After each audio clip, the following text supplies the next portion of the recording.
Hello, my name is Ronel Lehmann, and I'm absolutely delighted to be on the Inspiring Leadership series.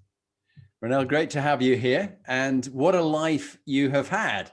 And it's the very lovely Rara Plumtree who recommended you. She found you very inspiring, and perhaps you could just give us a bit of flavor of what you're currently doing. You've got your fingers in a number of different things that you've got involved in, and your journey in life into leadership, the kind of things you've been involved in. Perhaps spend a bit of time on that, would you, Ronel? Of course, with pleasure. And I'm very grateful to Rara for connecting us. She's really awesome.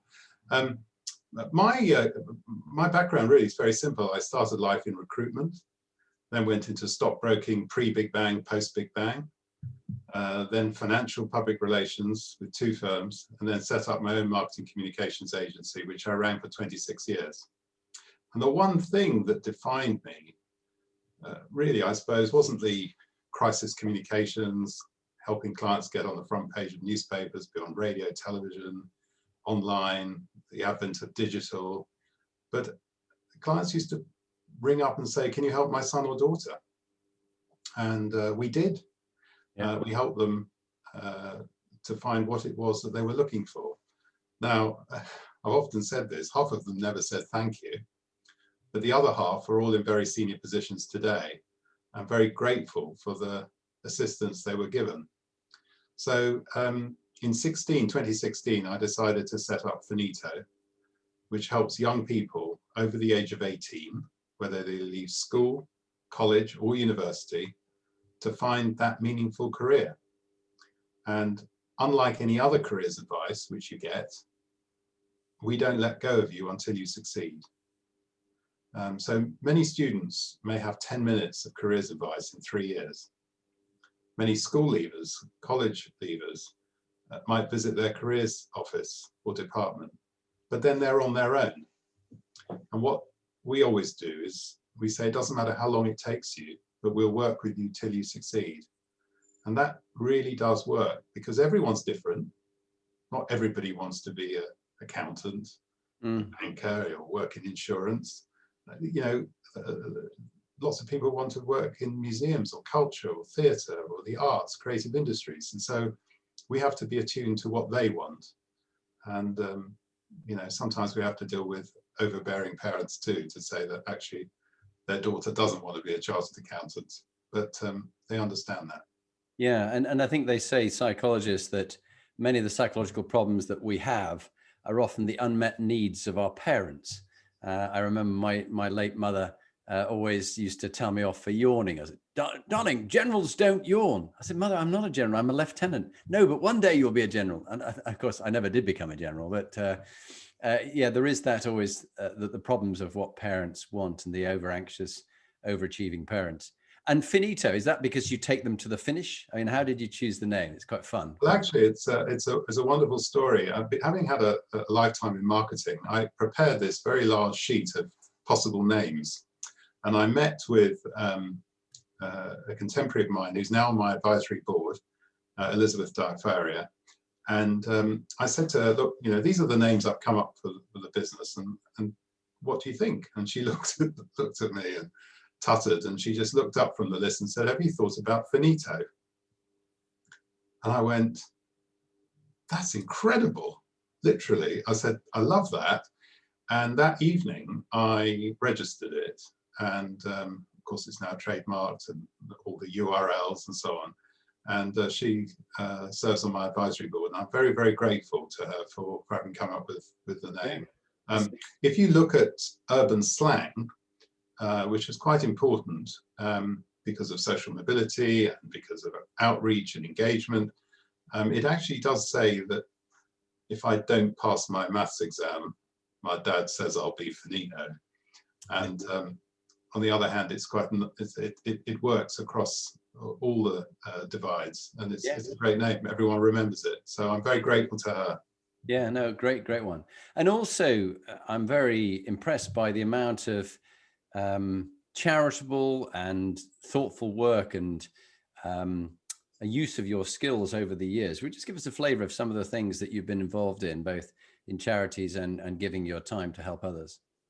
Well, it really began at City of London School. where I was educated, I, for some reason, managed to become chairman of the charity appeal, and it was Great Ormond Street Children's Hospital.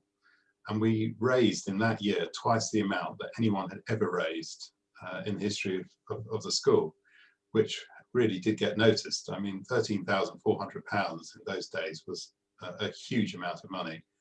And we bought 2 dialysis machines. So I suppose I learned all about charity and giving back at school, which was the best place to learn it. And it's continued with me ever since. I've been involved in children's hospices, been involved in numerous appeals.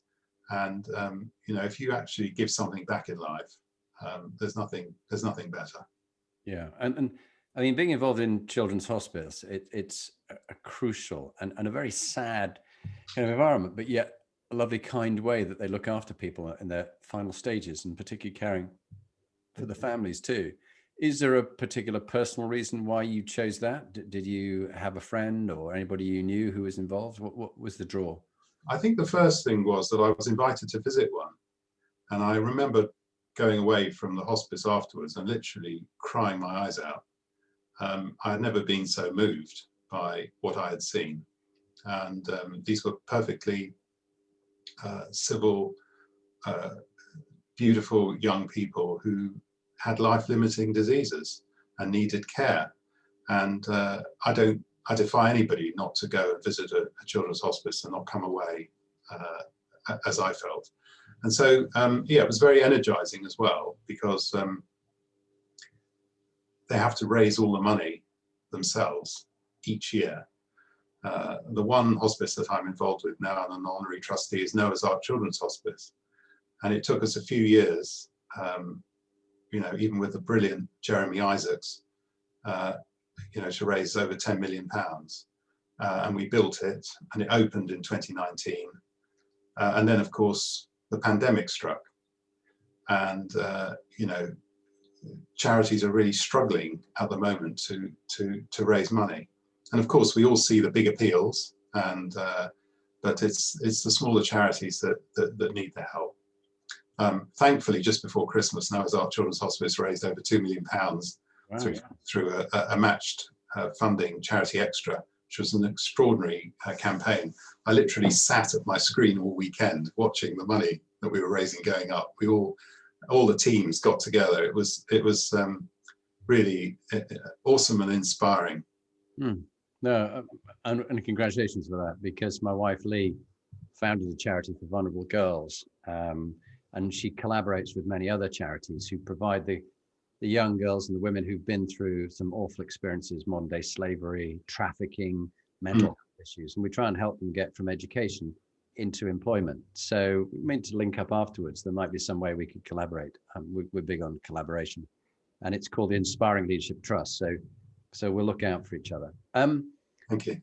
I was just thinking, amazing life that you've had and all the things that you've done. Where does it go back to? Who were the role models? Who were the people as you grew up? Was it parents, grandparents, teachers that you look back on, and they had perhaps that 3-minute conversation with you about your career and your life, because you're such an inspiration to others, trying to help them at their early stage of their career with their lives. Who helped you? Well, I have to let you into a little secret. I was the worst pupil at school of anybody. My parents used to get the most horrific school reports about me up until I think the age of about 12, 13. When I joined City of London School, everything was fine. But before then, I really meted out some wicked behavior. And I think it was just growing up. And I had two brothers. I have two brothers who are exceptional academics, brilliant medical practitioners. My youngest brother is a doctor on the front line at Northwick Park, consultant radiologist. He's had really the toughest time of anyone I know in the last year. My other brother, my middle brother, is in Canada and is a professor, an ophthalmologist. Wow. I was the one that probably wanted to be a doctor because I have a lot of compassion, but I never really studied quite like they did. Yeah. And they were very good at exams and I wasn't. So I was immediately judged against my brothers. I think you asked what was that defining moment. I think it probably was at school when I was very, very unpopular. And I was about 7 or 8. And I think the master took us through, or the teacher took us through a scenario where we had to survive. You know, we'd either been in a plane crash or there'd been a disaster, and we had to talk about it. And at the end of the lesson, he actually said, there's only one person in this class who would survive, in my opinion. And I was the last person that I would have thought I'd have been chosen, but I was. I've never forgotten that. And I don't know whether that spurred me on to survive, overcome adversity, but I always remember it. I think all my contemporaries at school were horrified that he picked on me. I mean, I was the kid that when the master walked in and said, take a seat everywhere, and everybody sat down, I picked up the chair and walked out of the room to much laughter. So you can imagine, I was a bit of a scoundrel, really. And you kept the humor up, though. It's very important to you, isn't it? And we were discussing before that 27% greater levels of engagement when leaders have a sense of fun, a bit of laughter, not cruel, not taking fun out of other people, but being able to laugh at themselves, which you were able to do with take a seat and you took one. How have you focused on humor and laughter and fun? Well, I think resilience, which we all have, and we can all become more resilient, is made easier if you can actually laugh at yourself a bit and be self-deprecating, look at things through an optimistic lens. I'm a great believer in that. I think that, you know, we blame others for everything all the time. I mean, you only have to pick up a newspaper, look at digital social media, look at the news, look at the broadcast news, blame governments for everything that can go wrong. But actually, we have to sometimes look at ourselves and empower ourselves to be able to deal with circumstance. So humor does allow you to do that. Yeah, no, it's a lovely way of doing it. Now, you talked about your brothers. What about parents? What was the culture of the family? What were the sort of, were they very strict? Did they sort of drive you with a large bullwhip to achieve great things just like they had? Or what do you reckon? I think my late father was a very trusted man who never spoke much about his work or his clients. And I think some of those values have been instilled, the ability to be discreet about things when it's important. My mother's the matriarch, absolutely a dynamo as far as I'm concerned. She has driven me in I think even today she says, you know, it'd be a good idea if I went and studied a master's at Harvard. But it's in common with many people who, you know, appear in print or in the news. The first person that they show their press cuttings to are their mothers, you know, because they want to know that, you know, they get the approval. It doesn't matter who you meet or talk to. I learned this during my marketing and public relations years, that was very important. And so, yes, we're a close-knit family, and she, I'm so pleased she got the COVID jab a couple of weeks ago. Great. So long may she be in good health. I'm pleased. Yeah. And so what has shaped the kind of leader you are today? People like Rara describe you as very inspiring. Who did you learn from on the way, and who was good role models for you, and who were some appalling ones, without mentioning them by name, because discretion is very important, but you don't need to name them, but you just need to describe some of their toxic, narcissistic behaviors. And I'm not talking about certain American presidents. I mean, what would you pick on? The people who influenced and the people who taught you how not to behave? Well, I think, you know, I run a business which is all about employability. And it won't surprise you and perhaps many of your listeners that I'm still in contact with all my former bosses. And so if I have to look back, those are the people who've really been inspirational. I mean, my very first job was for a man called Trevor James, who ran a recruitment business called the IPS Group. It still exists today. It was bought by Blue Arrow Manpower. But my role when I joined the business was to go, in addition to my day job, was to go and get his lunch every day. Now, you know, I used to go out and get his egg mayonnaise sandwich every day. And every day when I brought it back to him, he used to say that was really good, but could I have a bit more black pepper? So every day I asked for more black pepper to be dispensed into the sandwich, and every day Trevor said that was really good, but could I have a bit more black pepper? So on my last day, I got the delicatessens in the city to dispense a whole pepper mill. I mean, the sandwich was black. It was, you know, it was egg mayonnaise, but it was black. And do you know what? He ate it and he thanked me and he never flinched. And we still laugh about it today. That's lovely. No, it's really good. And we were talking about what my fellow professor at Cass Business School, Roger Steers, says. It's very important for inspiring leaders, the 3 hums: humanity, humility, and humor. And you've already made my day. So let's move on. During your career, what would be a moment that gave you the greatest joy and happiness when you look back on it?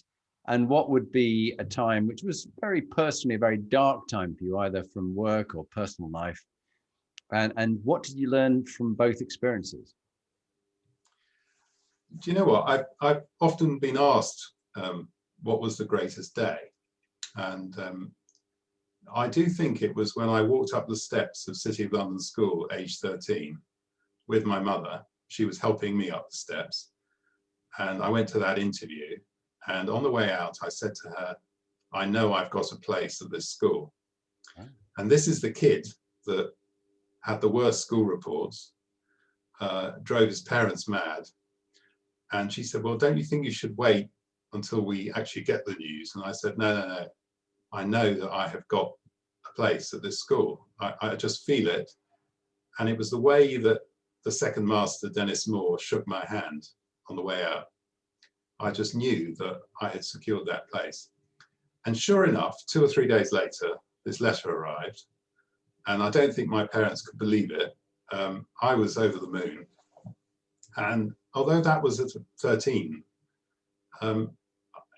I cannot remember a moment that filled me with greater happiness. Yeah. I can't. I mean, obviously there are lots of lovely things that happen in life, but that was a really important moment because I was a terror, and then this was my chance to actually go and shine. And of course, you know, it was a really happy time. It was a great school, and they brought out the best in me, and for that I'll always be grateful. Yeah, and think about you as a child. Do you have any children of your own? Do you have? No, sadly not. But you know, that would be my favourite school if it was possible to send them. Yeah, without doubt. Yeah. No, and I think in some ways, if we can't, we find ways to meet those kind of drives and needs. And by you helping so many other children, you've more than met your match. Remember the story of the starfish, the person cooking starfish on the beach? Have you heard the story? No, tell me. So imagine you're in the tropics somewhere where they have starfish in the sea and in the coral reefs, let's say, and you're walking along on this beautiful sunny day and all the starfish are washed up on the beach. And there's hundreds, maybe even 1,000 or more of them. And you see a little wizened old lady coming down the beach towards you, and she's doing something. You can't quite see, it's a bit far off, and the surf coming in. And as you get closer, you see she's picking up a starfish and she's throwing it back in the sea. And you say to her, what are you doing? She said, I'm saving the starfish. And you go, but there's thousands of them dying here. And she said, yes, but I made a difference to this one. And she threw it out. So you will make a difference in Finito as the CEO and the founder, even just to 1 or 2 people who find that kind of City of London school moment where it changes their life. And I think it's very important. And I've got stories of moments in my life, but for another day, when certain moments happened with certain people who believed in me, like that second master did in you, and it transformed my life. One door closed, another one opened. And what about a darker moment, or a darkest moment, maybe personally or in your career? And what did you learn from it?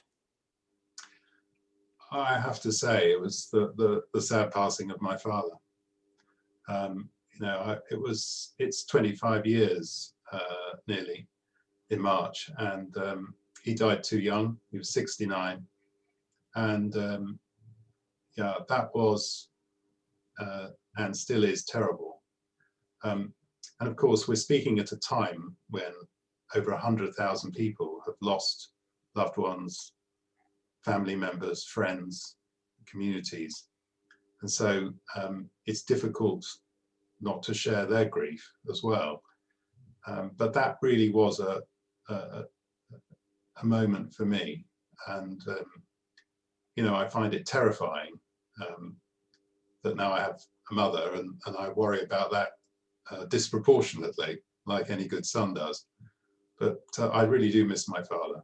Yeah. He was a very calm, kind, shy man, and he endeared a lot of trust. He was a great person to speak to.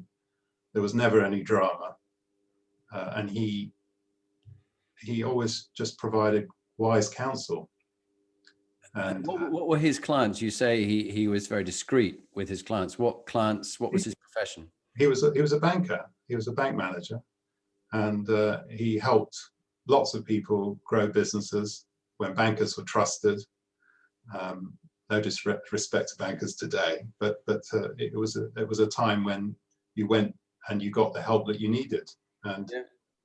He worked with many companies that are still around today, that remember his kindness and the fact that he believed in them.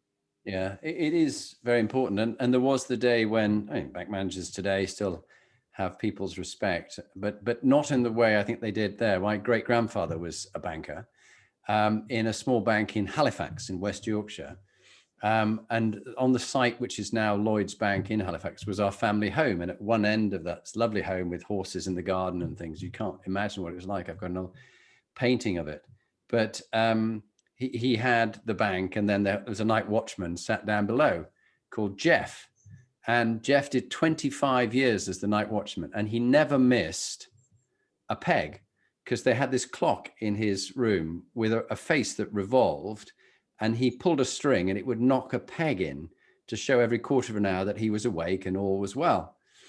And he said at the end, he said, Jeff, how did you do it? 25 years, you never missed a peg. And he says, well, sir, he said, I got my dog to pull the string. I must be honest.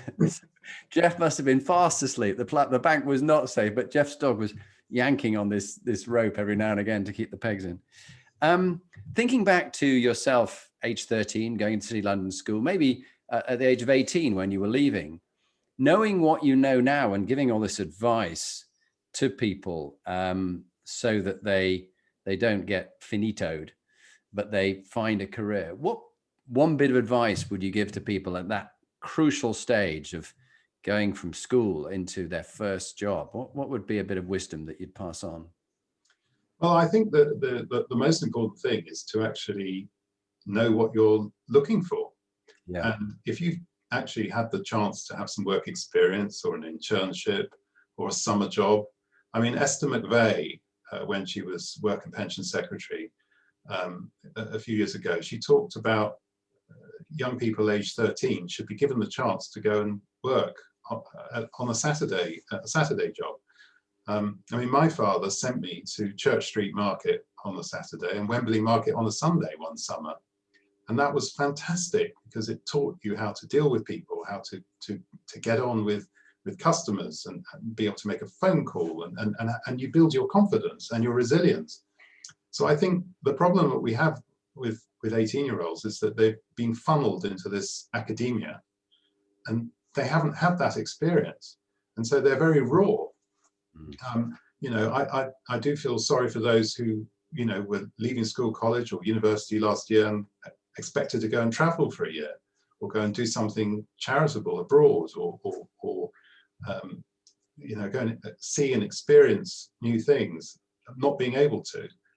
So that's been tough. And well-being and mental health are clearly at the top of the agenda right now. Yeah, and we'll come on to health quotient in a moment. I just want to take you around the inspiring leadership compass that we found from our research about what makes high-performing individuals. And of course, IQ was always the thing that people measured at school, and they said it was very important. But that only accounts for 6% of people's performance in their career and their life. EQ was then the next big thing in the 80s, you remember. That's 30%. And the other bits that we're going to talk about make up the remaining 64%. The first one is MQ, moral integrity, values, beliefs, what you will and won't do. And what we're finding is that your fundamental values must accord with the values of the organization you're joining. If it's a mismatch, it's not going to end well. And either you will not be authentically yourself and you live a life of somebody else. As was said, it's far better to be a first-class version of yourself than a second-class version of somebody else. And it was Isadora Duncan said that. But what fundamental values do you have, and what happened when you let them slip, and how did you get back on track? Well, that's a very deep question. Thank you. I think the thing is, I have bags of enthusiasm, and I'm enthusiastic about whatever the situation is, whether it's exciting or dark. One has to find a way of getting through any issue or problem. So I do believe that if there's a wall in front of you, you've got to go and climb it. So that's on a very sort of practical way. I think it does boil down to resilience, and we are resilient as human beings, and we just need to be able to recognize that when it matters most, so that whatever the challenge is, we are able to succeed. I think I see lots of young people who just give up far too quickly, or are lazy, or don't answer their mobile phone when an employer is trying to get hold of them, or don't reply to an email. These are basic things which, if you are looking for work or wanting to get on in life, you need to have. So I think one really has to be focused on what is right for you. And there's no point taking a job that's wrong for you. I remember getting up at 5:15 in the morning at Scrimgeour Vickers, the stockbroker, writing the daily news bulletin that went out to all the team. It was it wasn't really me, but it was good training. You learnt about companies, you learnt about financial results, you saw the markets. It was a good place to be, but it wasn't the right place for me. And I think some people have to learn by elimination. It's a bit like the medical profession. I see it with my brothers. When something's wrong with somebody, they work on a process of elimination. The least invasive tests first, and they get more detailed and more invasive as they go along. And I think it's the same with young people and careers. You have to try something. It might not be right. It might be good to have the qualification, but it might not be the right thing or the right place for you to end up. Yeah. And then, of course, and I know this is a very long answer, but we're in the middle of a pandemic. There are those who can't get jobs, and you say to yourself, well, you remember in the Thatcher's day when enterprise and get up and go and the ability to start a business. What is the risk for a young person today to start a business? There's less risk right now than at any time. The barriers to entry aren't there. You've got the internet. You've got all this, the ability to market and sell a service. So these are all positive things right in these dark days. Yeah. So it's a long answer to your question. Yeah. But I think less in percentages and more about actually, where are you going? Where's the journey, and how are you going to get there? And in the work you've done as the founder and the CEO Finito, which of your fundamental values are key in the organization's values? Where's the resonance between what you believe in and what the organization espouses? I think it boils down to wanting to give back. And every single person who works in the business, whether they're a business mentor, whether they're on the advisory board, whether on the management team, whether it's the photographer who photographs the candidates, whether it's the journalists who are rewriting the CVs and interviewing the candidates, whether it's the designers. We're all there to help the candidate to progress.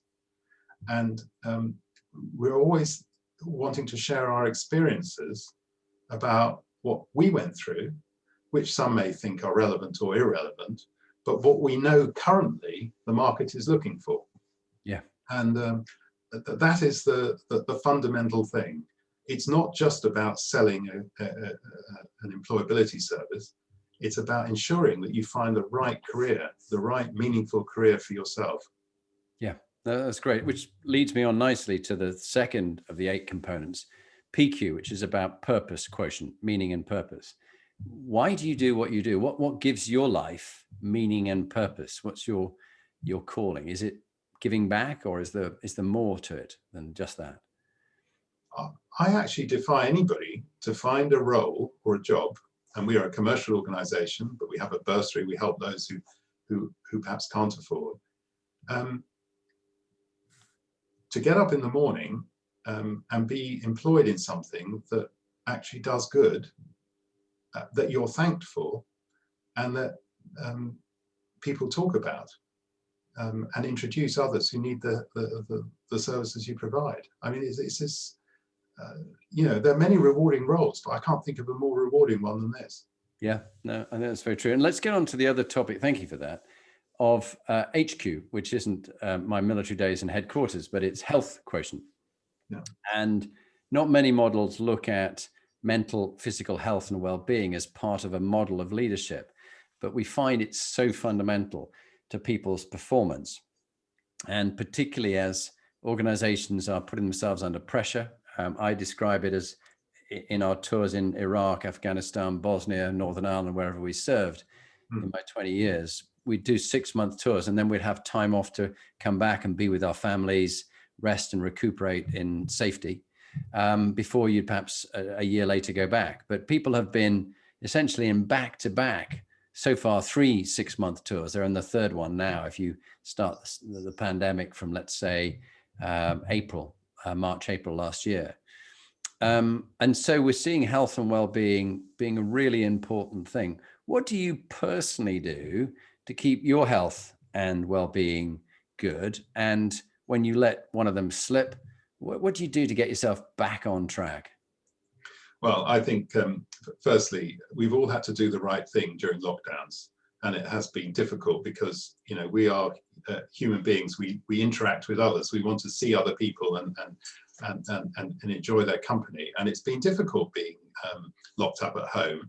And I've got colleagues who've got children who are stuck in small flats, not much outdoor space, and having to do homeschooling and work. It's very, very tough. We've got students who've gone back to university, who are stuck in their rooms, who find themselves saying, why am I doing this degree course? I'm not meeting anybody. I'm not able to have the life that I was expecting. The work assessment is taking place in a different way. I want a rent refund. Where is the sort of blended learning that I was promised? So we've got this wide scale, and then you've got our parents, or in my case mother, who's having to self-isolate at home for a base part of the year. All of those things impact. So the only thing you can do is keep fit, get fresh air, eat well, read, don't watch the news all day, which some of us made the mistake at the start, and it cause you to be depressed every hour of the day, the latest news and statistics. So I sort of limit myself to watching the news once a day. I do scan the online, but I just find it better for me. And then, of course, do something different that you hadn't done before lockdown, which in my case was start a magazine. Yeah. And we'll talk about the magazine in a moment. And what about sleep, which is such a fundamental part of people's physical and mental health? Are you getting your 7 to 8 hours unbroken sleep a night? How are you getting on? Yeah, funnily enough, there was a a time in this pandemic where I was getting up very, very early in the morning and going to bed very, very late at night. So I wasn't getting the prerequisite 7 or 8 hours. I think that's changed a bit. I think working from home with email, which is a 24/7, 365, it's very easy to be, checking your computer always. And I'm always somebody who responds very promptly anyway, so it didn't really help. But yeah, no, I'm getting the right amount of sleep and trying to do things in moderation. Have you tried the what I call the power nap around about 1 o'clock? I normally have every day. I have 25 minutes around about that time. It's the best tonic ever for longevity and for thinking in the afternoon. Yes, I've done that on holiday. I must say I haven't done it in the last year. So maybe I should put a sign up saying, between 1 and 1:30, I'm not available. It just could be your lunch and power break. Absolutely. And just give it a go. See how you get on. Thank you. Boundaries is always a big problem for people, particularly during the pandemic, that the work, particularly because you're working from home, expands and expands, and you're in the same place for work and for home and for the kids. How have you seen people manage boundaries better than most people are, which is not good at the moment because the work has been eating into people's lives and weekends and evenings? Well, I think the thing is, in April last year, I actually found that I was on top of my work and I had time. I wasn't traveling. I wasn't going to meetings. I wasn't, stuck on tubes or driving anywhere. You just found you'd done your work. And so, Philip Hammond, the former Chancellor of the Exchequer, used to famously talk about productivity always. Our productivity is lower than many other countries in Europe and the rest of the world. And so it sort of resonated with me. I kept thinking, well, I've got to do something else then. I've got to fill my time because I'm one of these people who needs to. I need to challenge myself. And so I think everyone reacts differently. And there are those who will always in life do the bare minimum, or that actually they enjoy doing less, and they don't work outside office hours, and they have maybe a role that doesn't require them to. There are others, look at the teachers, the teaching profession, who as a kid I gave a really hard time to. I applaud them now because look how they're having to pivot and adjust and be available to their pupils, and the parents are writing to teachers all the time, day and night, about why they're not looking after their son or daughter properly. So everyone has had to adjust, and it's been tough. Yeah, it certainly has. And thinking about giving advice to people is my next thought. IQ, not just about passing intelligence tests, but wisdom, judgment. And who's almost like the board you couldn't afford, a collection of people that give you wisdom and advice that you turn to? Who do you tend to rely on for good decision making, and how do you make good decisions in your work and your life? Well, we're very fortunate to have an elite advisory board. I mean, John Griffin, who chairs my advisory board, he's mentored me for the past 3 decades. What a man. He founded Addison Lee with 1 car, and he sold the business famously for £350 million in 2013 to the Carlyle Group. If anyone can teach and show you how to scale a business, he's the one.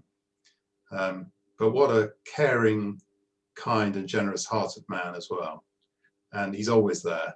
And he's been an incredible source of inspiration to me. But then I look around the advisory board and Sir Anthony Selden, the greatest educator in this country, historian, his knowledge and fact and detail is just extraordinary. Quite apart from, I think, 46, it may even be 50 books he's written. Wow.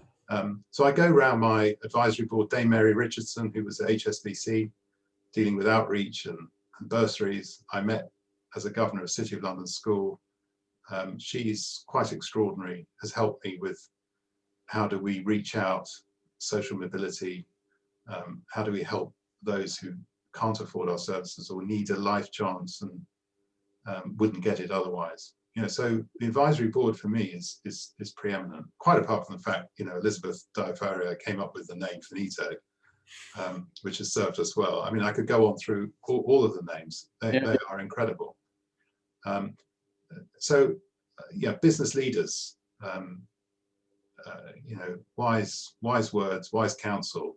And if you can, at least during the pandemic, you've been exposed to so many more because you can hear their story and you can learn from them. Yeah, definitely. And from IQ to EQ, clearly you've got a well-developed sense of building rapport, connecting with people, staying in touch with people. How good are you really listening to people without interrupting them and drawing them out to speak about themselves? Tell me how you've learned the techniques of emotional intelligence over the years. Well, I think when I was in my 20s, I didn't listen very much. And as I've grown older, I listen much more. I don't speak before I'm ready to respond to a question. So with a candidate, I'm often listening to their story and where is it that they want to get to before even imparting a word of wisdom or thought about what I think. Because what I think really doesn't matter, it's what they think. Yeah. And it's the same with a business mentor. You could have a few business mentors working with a candidate, and sometimes you get a different take about, what's the best direction, what's the best support and help we can give them. But listening is the most important thing. I do find that with Zooms and Teams and Skype and Blue Jeans and all these calls, sometimes you can actually be pausing, but it isn't your pause, it's the moment, and you can end up speaking over somebody. So it's been a whole new lesson really in listening and then making your point. Yeah. No, you've reminded me of that lovely story of an 18-year-old child who said to me, when I was 18, I couldn't believe how stupid my parents were. But when I got to 25, I was amazed how much they'd learned in the intervening 7 years. That's lovely. Very lovely. So brand, reputation, image, and impact, BQ. I mean, obviously brand as part of being in the marketing communications business, I couldn't speak to anybody more experienced, but on a personal level, your people's personal brand, what would you advise people about sort of personal brand and reputation and image? And you talked about trust and being trustworthy. What advice would you give to people listening?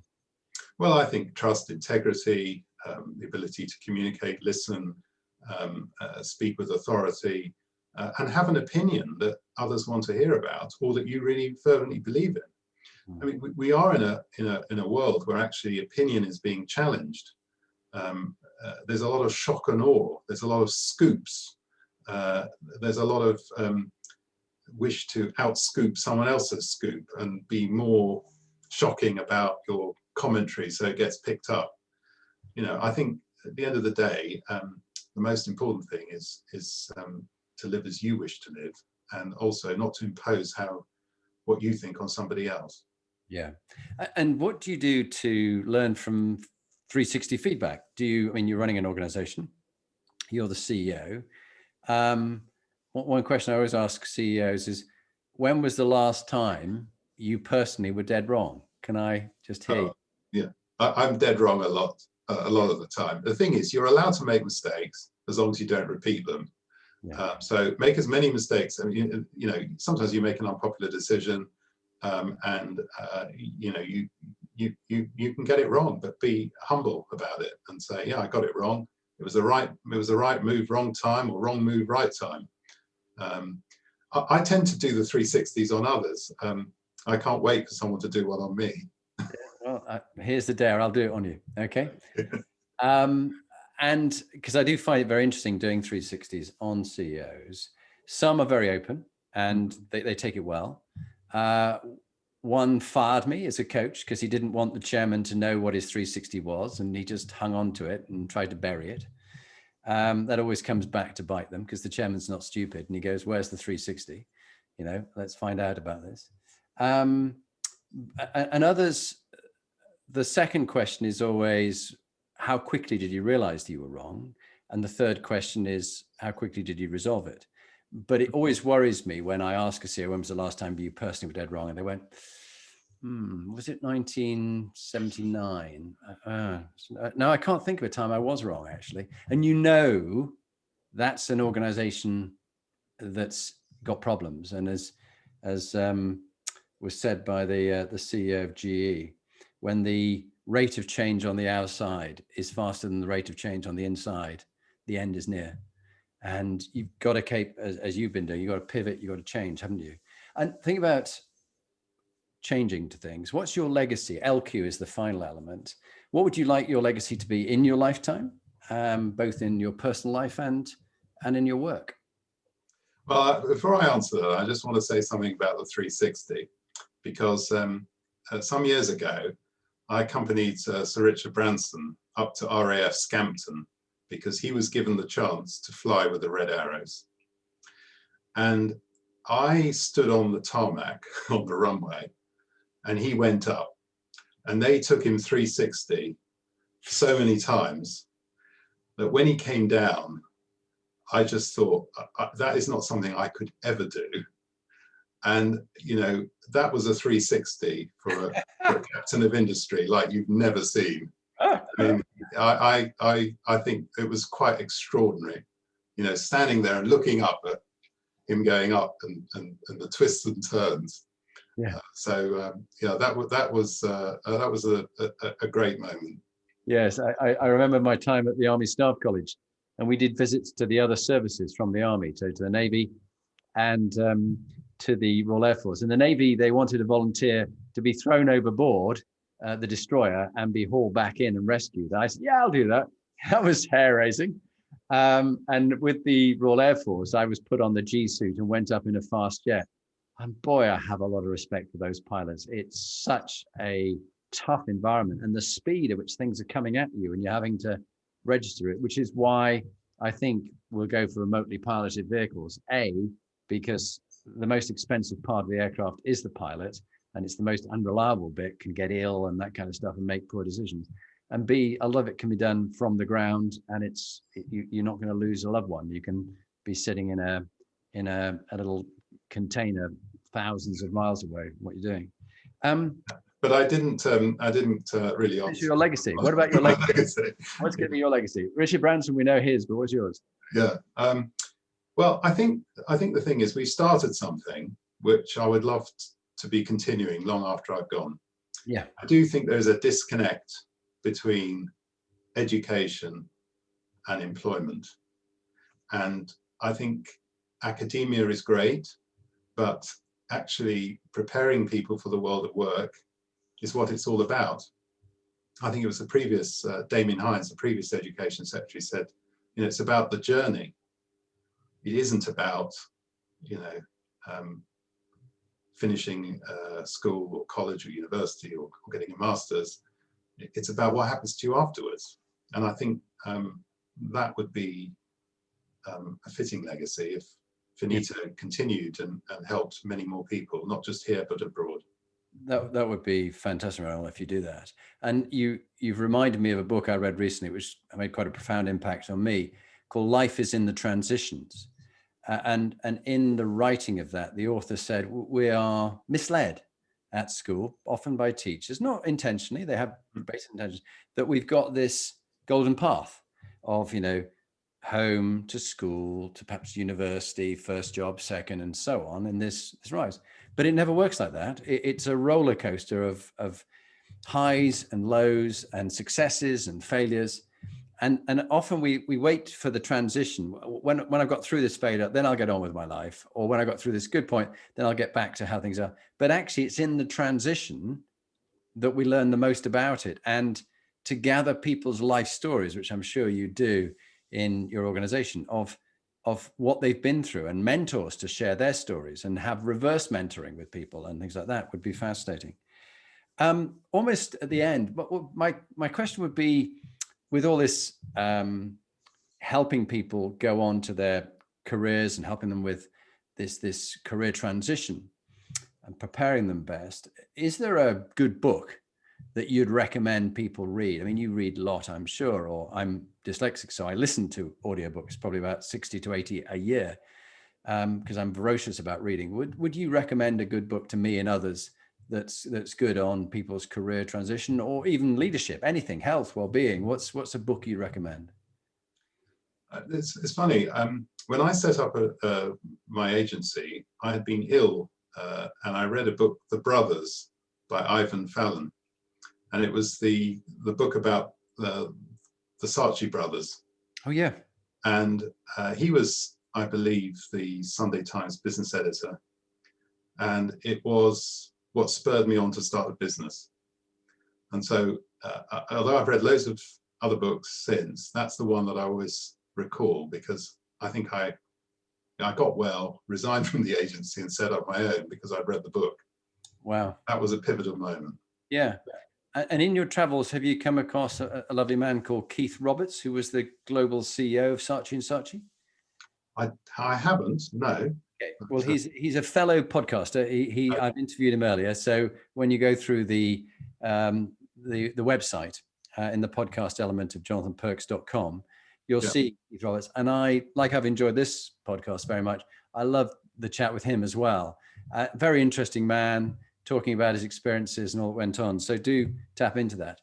So we're on to the final bit, which is your top tip. So if you perhaps introduce yourself and then share what your top tip would be, please. Well, it's Ronel Lehmann. I'm the Chief Executive of Finito, and I'm delighted to be taking part in the Inspiring Leadership series. I think the top tip for me is humor. Most important thing is knowing when to use humor. I believe that we should all laugh more. That doesn't mean that you can't be serious, but it's one of the things that connects people, laughter and humor. And there's a great story, and it's true, and it's not one of our students, but it's the CEO of a property company whose daughter had worked at McDonald's as part of her gap year. And the bank that she was interviewing with particularly liked people who had worked at McDonald's because they taught you everything that you needed to know about customers and service and hygiene and all of those important things. And she was seated in front of a panel of 4 or 5 bankers, and they asked her, "At what age did you want to come and work in the city?" And she responded, "At the age of 5." And of course, the whole panel looked at each other and thought, "Are you sure?" And she said, "Yes." "Why is that?" She said, "Well, my father used to have me in the back of the car reading the share prices out to him from the Financial Times." And they said, "Well, did you find this difficult?" And she said, "Yes, because the newspaper was twice the size of me." She got the job. Wow. And she went home and she said to her father, "You know what? You taught me the most important thing, humor, and when to use it." Yeah. That is my top tip. That's brilliant. The newspaper was twice the size of it. Ronel, thank you very much. Stay on the line, but as we come to the end, I just want to say thank you for being on the Inspiring Leadership series. You shared some lovely stories. I know that you're making a huge difference to the lives of people, not only just in Finito, but also in the charity work that you do as well. So thank you for being who you are.